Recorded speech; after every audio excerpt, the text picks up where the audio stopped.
السلام علیکم ورحمۃ اللہ۔ محترم حضرات سامعین و ناظرین، میرے اسلامی بھائیوں اور بہنوں، عادتیں نسلوں کا پتہ دیتی ہے۔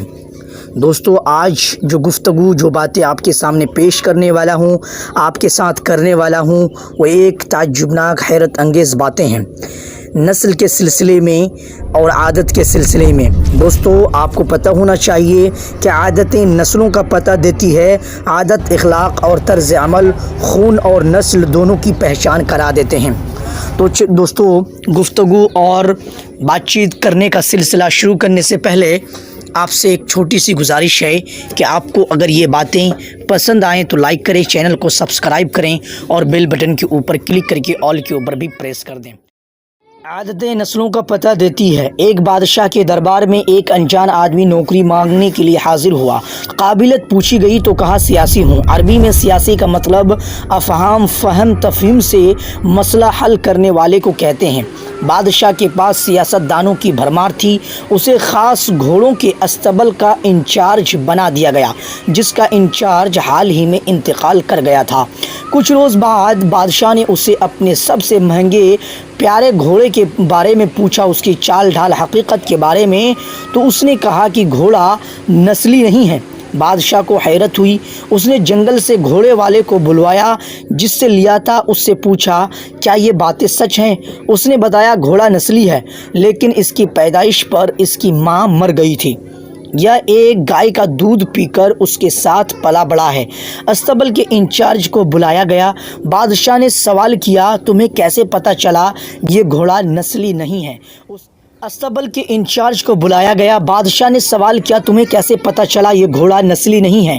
اس نے کہا، جب یہ گھاس کھاتا ہے تو گایوں کی طرح سر نیچے کر کے، جبکہ نسلی گھوڑا گھاس منہ میں لے کر سر اٹھا لیتا ہے۔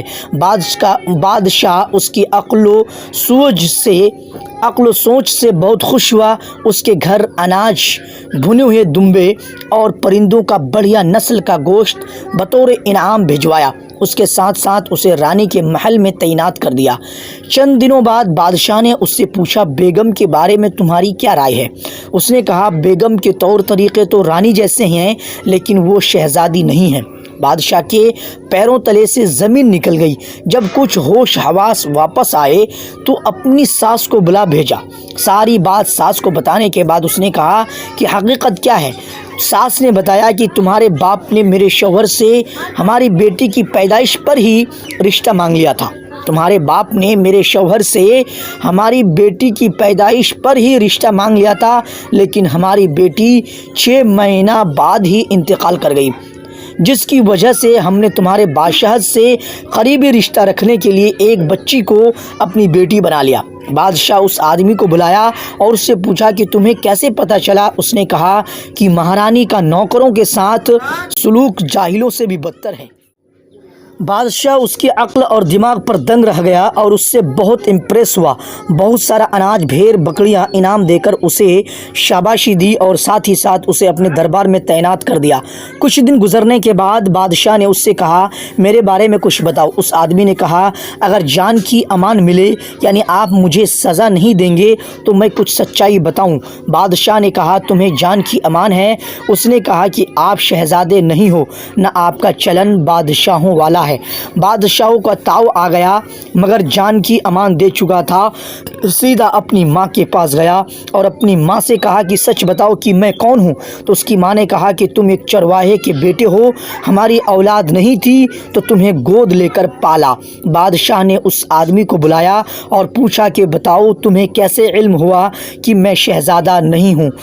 تو اس نے کہا، بادشاہ جب کسی کو انعام اکرام دیتا ہے تو وہ ہیرے موتی جواہرات کی شکل میں دیتا ہے، لیکن آپ بھیڑ بکریاں، کھانے پینے کی چیزیں عنایت کرتے ہیں۔ یہ طریقہ بادشاہ زادے کا نہیں ہو سکتا، کسی چرواہے کے بیٹے کا ہی ہو سکتا ہے۔ عادتیں نسلوں کا پتہ دیتی ہے دوستو۔ عادت اخلاق اور طرز عمل خون اور نسل دونوں کی پہچان کرا دیتے ہیں۔ میرے اسلامی بھائیوں اور بہنوں، یہ تھی کچھ باتیں، کچھ قصہ اور واقعہ کی شکل میں جو کہ میں نے آپ کو بتایا عادت اور نسل کے تعلق سے، عادت و اخلاق کے تعلق سے۔ تو مجھے آشا ہے، مجھے امید ہے اللہ کے فضل و کرم سے آپ جو ہے کچھ نہ کچھ سمجھ گئے ہوں گے، آپ کو کچھ نہ کچھ سیکھ مل گئی ہوگی۔ اگر آپ کچھ سمجھ گئے ہوں گے، کچھ سیکھ مل گئی ہو تو میرے ویڈیو کو لائک کریں، چینل کو سبسکرائب کر کے ہی جائیں، اور فرینڈز بیل بٹن کے اوپر کلک کر کے آل کے اوپر بھی پریس کر دیں۔ Best of luck, so thank you very much. السلام علیکم ورحمۃ اللہ۔